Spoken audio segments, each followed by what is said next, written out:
Clutch fluid is the hydraulic fluid that is used to activate your clutch if you have a hydraulic clutching system. So it is a hygroscopic fluid, and what does that mean? Hygroscopic fluids absorb water.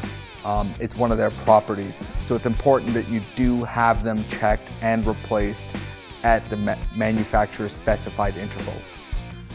So traditionally the clutch fluid will be the same as your brake fluid, but always check with the owner's manual to understand which type it takes, because there can be different types for different vehicles.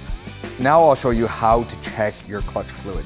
This is on a particular 2002 Nissan Pathfinder, but on most vehicles, you're gonna find the clutch fluid reservoir on the driver's side of the vehicle closest to the firewall, because that's where your clutch pedal is gonna be located. So what you'll notice is it's usually located somewhere in the vicinity of your brake reservoir.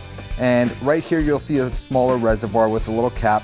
We can lift that off, and if you check the side, there's often markings for minimum and maximum. This particular vehicle does have the correct amount of brake fluid, but it's dark, so it is due for service. So here's a little thing for anybody who does some of their work at home. If you've had that bottle of brake fluid sitting on your shelf for some time and it's open, disregard it. That hygroscopic fluid property is gonna it would have absorbed moisture over time. So what was once new brake fluid has probably already absorbed a ton of moisture, depending on where it is.